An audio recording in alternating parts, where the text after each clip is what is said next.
Assalamualaikum bosku, welcome to my channel. Sebelum menonton jangan lupa subscribe, nyalakan dulu loncengnya, dan jangan lupa like dan komen. Dan jangan lupa ambil posisi rebahan kalian. Untuk kalian selamat menyaksikan. Cu Utara, di atas gunung yang dipenuhi awan, berdiri sebuah rumah megah, keluarga Wu Tian.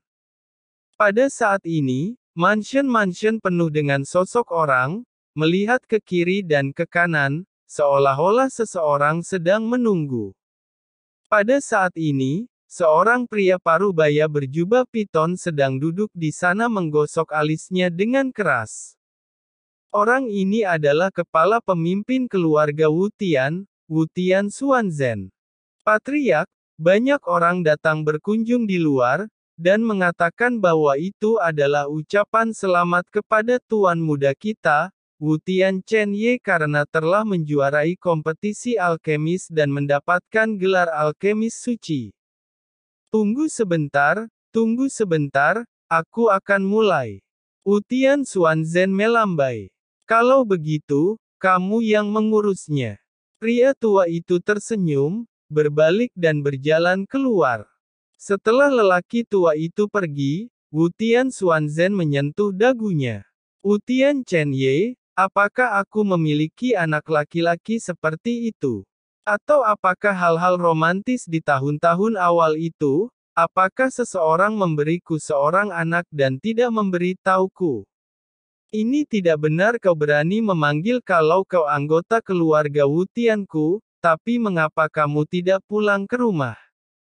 Wu Tian Xuanzhen bergumam sendiri, merenungkan sambil menyentuh dagunya, memikirkan wanita yang dapat memikirkannya dari 20 tahun lalu hingga sekarang, satu demi satu. Sejujurnya, setelah mendengar tentang kota alkemis, seluruh orang menjadi agresif.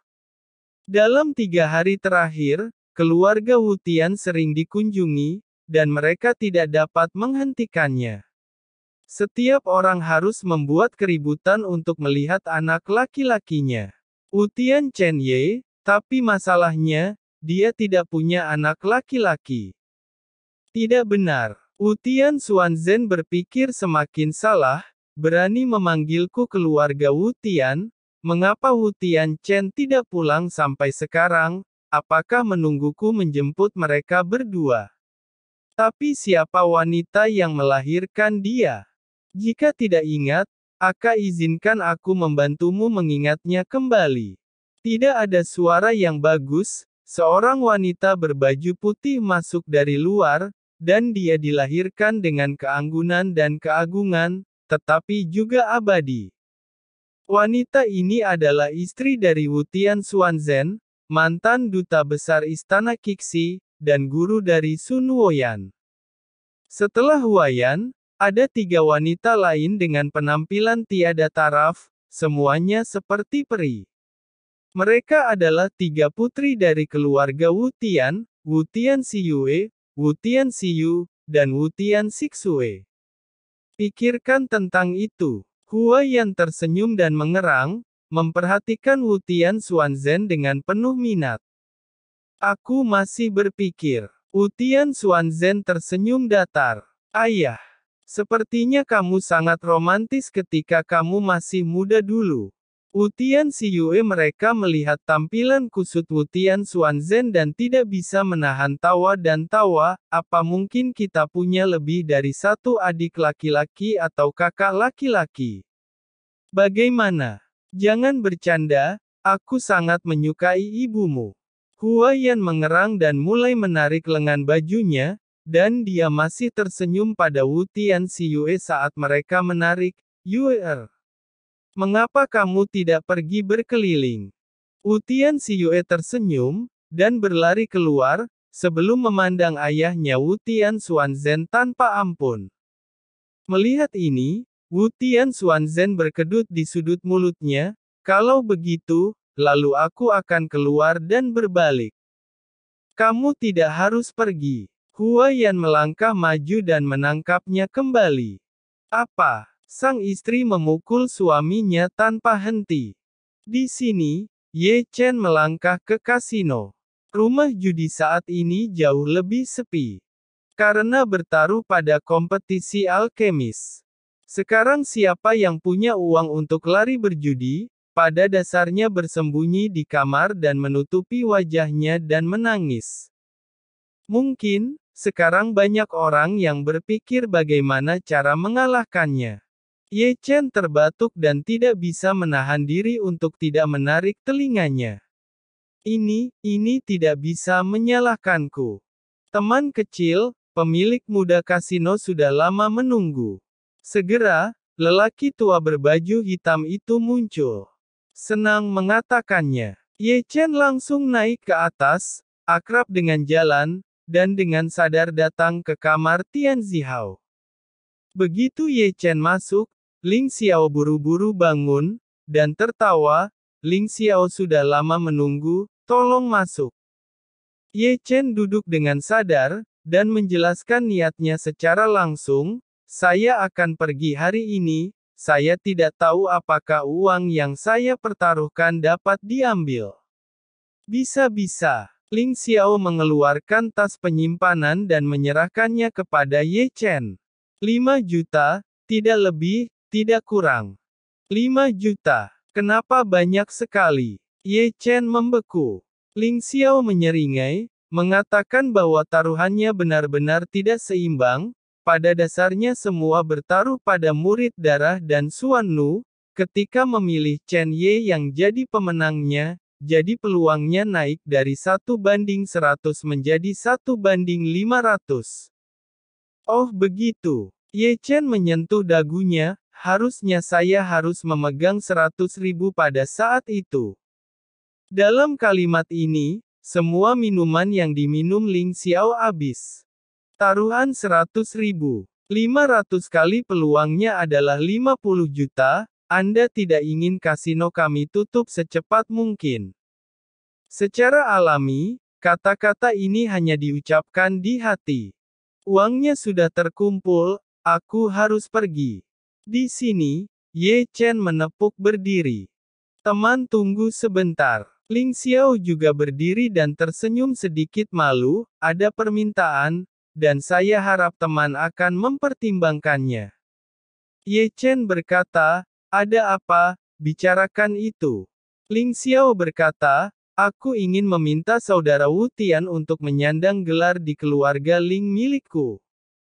Ye Chen mengangkat alisnya dan memahami niat Ling Xiao. Sekarang nama Wu Tian Chen Ye mungkin telah menyebar ke dataran Chu. Selama orang yang berpikiran normal akan berpikir bahwa pencapaiannya di masa depan pasti tidak akan berada di bawah Raja Alkemis. Orang yang sangat potensial, kekuatan apapun ingin memenangkannya. Ini dia. Ye Chen menyentuh dagunya, dan bukan tidak mungkin untuk menggantung gelar Penatua King, dia menggunakan nama Wu Tian Chen Ye, kecuali untuk sejumlah orang, tidak ada yang tahu identitas aslinya. Saudara Wu Tian, ini ada sedikit hadiah dari keluarga saya. Ketika Ye Chen mengerang, Ling Xiao telah menyerahkan sebuah kotak batu giok kristal, yang juga berisi rumput roh merah. Darahnya sangat indah. Sekilas Ye Chen mengenali rumput roh, dan matanya tiba-tiba menjadi cerah dan berkilau. Darah dewa sangat indah. Ini bukan rumput roh biasa. Rumput roh ini pada dasarnya telah menghilang di dataran Chu. Itu sangat berharga. Ini adalah tanaman yang sangat diperlukan untuk menyempurnakan pil tingkat 5. Aku dengan senang hati menerimanya, mengambil kotak giok kristal dengan sadar, dan tertawa. Chen Ye merasa terhormat menjadi panatua keluarga Ling. Oke. Ling Xiao berkata 3 kali berturut-turut, buru-buru mengeluarkan kartu giok. Bagian depan kartu giok itu diukir dengan kata, Ling, dan bagian belakangnya diukir dengan kata-kata, Wu Tian Chen Ye. Melihat ini, mulut Ye Chen terkejut. Di sini, Ling Xiao tersenyum malu dan menyerahkan kartu giok itu kepada Ye Chen. Dengan kartu giok ini, jika membutuhkan tanaman di masa depan, kau dapat menggunakan kartu giok ini untuk pergi ke cabang manapun dari keluarga Ling saya untuk meminta bantuan. Terima kasih Saudara Ling. Ye Chen mengambil kartu giok, dan rasanya sangat praktis. Ye Chen bergumam, dengan tanaman darah surgawi, maka aku dapat mencoba untuk menyempurnakan pil tingkat 5. Ketika Ye Chen keluar dari kasino, Ye Chen melirik ke beberapa arah, dan mulai menghantui sebuah toko. Akhirnya, Ye Chen berbelok ke sebuah restoran, langsung menuju ke lantai 3, dan memasuki sebuah ruangan yang elegan. Ada beberapa pencuri yang mengikutiku. Su Fu, menunggu di ruangan yang elegan, menatap Ye Chen. Dulu saya melakukan intelijen. Jika kau bahkan tidak bisa merasakannya, maka aku ingin membingungkan kalian. Ye Chen tertawa, dan mencetak dengan satu tangan, membentuk tiruan di sampingnya. Segera, Klom berbalik dan berjalan keluar. Ye Chen dan Su Fu berdiri di depan jendela dan melihat keluar dari jendela yang tersembunyi. Mereka melihat klon berjalan keluar dari restoran, lalu berjalan menuju gerbang kota alkemis. Setelah klon, beberapa sosok licik mengikuti klon satu demi satu, sampai klon meninggalkan kota alkemis, dan mereka juga mengikuti ke atas. Trik ini sangat bagus. Su Fu mendesis. Tampaknya identitas keluarga Wu Tian tidak hanya baik tapi juga tidak buruk. Ye Chen tidak bisa membantu tetapi menggosok alisnya. Itu bukan untuk menyalahkanmu karena kau emang terlalu menakjubkan. Su Fu melirik Ye Chen, meskipun keluarga Wu Tian adalah keluarga tersembunyi, musuh bukanlah minoritas. Bolehkah mereka membiarkanmu hidup di dunia ini? Ayo pergi. Ye Chen sudah ditutupi dengan jubah hitam, dan Su Fu juga sama, ditutupi dengan jubah hitam. Keduanya keluar dari restoran satu persatu, melihat sekeliling, dan kemudian berpikir untuk meninggalkan pusat kota. Untuk alasan keamanan, lebih dapat diandalkan untuk menggunakan susunan teleportasi. Tapi berjalan dan berjalan, Ye Chen melihat sosok yang familiar. Di kerumunan di seberang, seorang gadis berusia 12 tahun berlari ke arah kerumunan, diikuti oleh seorang wanita berbaju putih. Berhati-hati, bukankah itu Luo Xi dan Xuan Nu? Luo Xi, jangan berlari begitu cepat, dia sudah pergi. Luo Xi berlari ke depan dan Xuan Nu mengejarnya. Aku tidak percaya. Dia akan pergi, dan dia tidak mengucapkan selamat tinggal padaku. Luo Xi masih polos, seperti biasa, dan kata-katanya menangis. Kedua mata bersemangat itu merah dan merah. Keduanya berlari bola-balik, melewati Ye Chen. Ku bilang, mereka tidak akan melakukan apapun jika mereka mengikuti cara ini. Ye Chen menoleh dan melirik Luo Xi dan Xuan Nu yang berlari ke gerbang kota. Tenang, apa selanjutnya? Su Fu mengambil langkah pertama. Saya kira demikian. Ye Chen melirik seorang lelaki tua dengan labu anggur, yang mengikuti Luo Xi dan Xuan Nu dengan langkah tidak tergesa-gesa. Meskipun tampaknya tidak selaras, itu keterlaluan. Keduanya dengan cepat tiba di pusat kota, di mana sebuah altar besar berada, sebuah susunan teleportasi. Su Fu melangkah maju dan menyerahkan tas penyimpanan berisi 10.000 batu roh kepada sesepuh berbaju putih yang menjaga susunan teleportasi. Naik dulu, aku akan menyesuaikan koordinat ruang. Orang kulit putih yang lebih tua mengambil tas penyimpanan dan mulai mengkarakterisasi koordinat ruang. Mendengar bahwa keduanya naik satu demi satu. Segera, susunan teleportasi berdengung dan mulai berputar perlahan, dan kekuatan luar angkasa yang aneh mulai melonjak. Kota alkemis, aku kembali nanti. Melihat kota alkemis, Ye Chen menarik napas dalam-dalam. Perjalanan ke kota alkemis ini benar-benar mendapat banyak keberuntungan. Tunggu sebentar. Sementara Ye Chen merasa, dua orang berjubah darah juga menginjak altar dan menyerahkan tas penyimpanan kepada sesepuh berbaju putih. Orang istana haus darah, murid darah. Di sini, mata Ye Chen sedikit menyipit.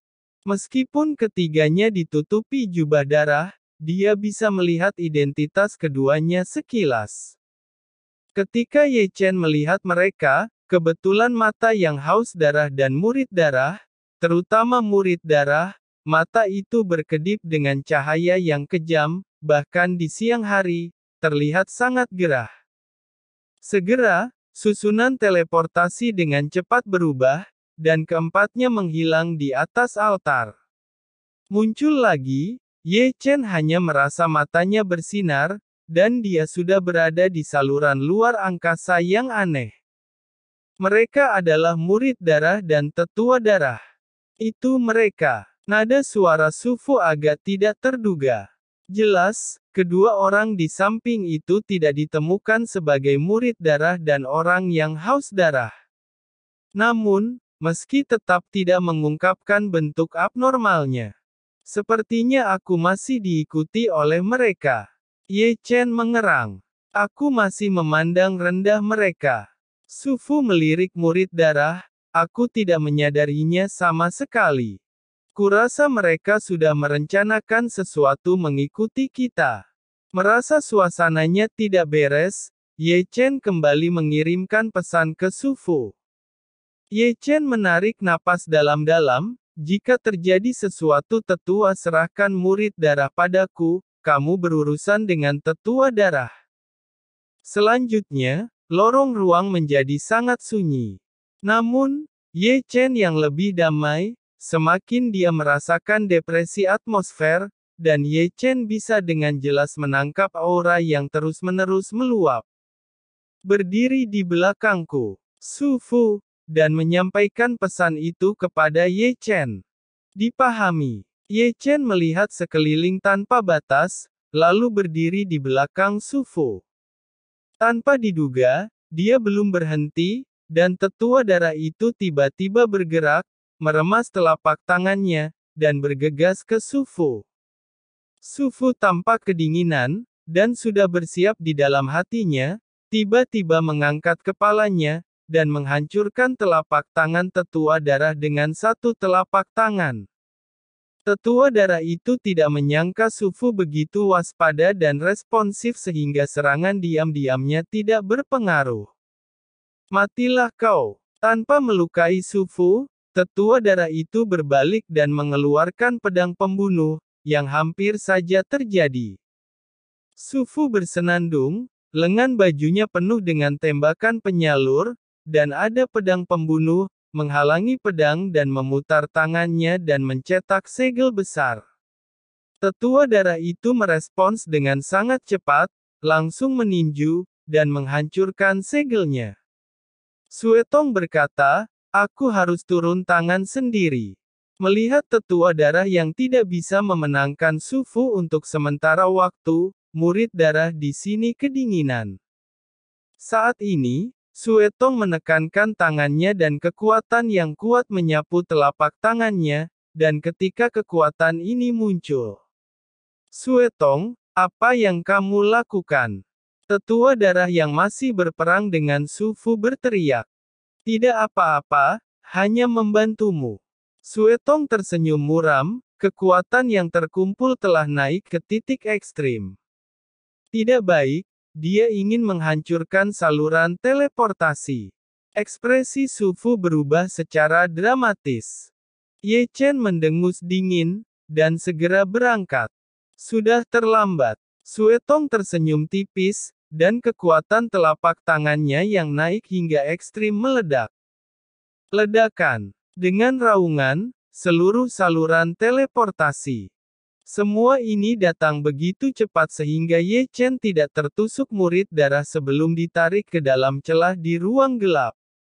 Bukan hanya dia, Sufu dan tetua darah tidak luput. Mereka terlibat di dalamnya sebelum menghilang. Itu adalah pupil darah, tapi yang menakutkan dan ganas masih tersenyum. Meskipun dia juga terjebak di celah-celah di ruang, dia berlumuran darah, dan retakan di ruang tidak bisa menembus tutup pelindung yang dibentuk oleh darah. Di celah-celah ruang gelap, Ye Chen terus-menerus terluka. Selama krisis, Ye Chen buru-buru mengorbankan armor Qi, tetapi meski begitu, celah ruang juga seperti pisau baja yang tidak bisa dihancurkan, yang terus-menerus memotong baju armor. Di sisi lain, Su Fu tidak bisa lebih baik. Meskipun dia adalah orang yang kuat di tahap Dark Space, dia juga memiliki wujud yang menyedihkan, dan dia tidak stabil sama sekali. Dibandingkan dengan mereka bertiga, murid darah jauh lebih baik, ditutupi dengan perisai darah aneh yang menutupi tubuhnya. Suetong, apakah kamu benar-benar gila menghancurkan ruang teleportasi? Teriak tetua darah. Salah siapa kau begitu tidak berguna, bahkan tidak bisa mengalahkan Su Fu. Suetong tersenyum menakutkan dan berkata, dia tiba-tiba berbalik dan bergegas ke Ye Chen, bahkan tanpa dibatasi oleh celah di ruang itu. Brengsek! Ye Chen mengutuk ketika dia melihat murid darah itu menyerang. Di celah-celah ruang, kekuatan aneh mengamuk, membuatnya berdiri diam, apalagi bertarung. Bajingan! Su Fu berkata dan segera menyerangnya, tetapi sudah terlambat, karena Suetong telah menangkap Ye Chen, dan merobek celah di ruang untuk melarikan diri.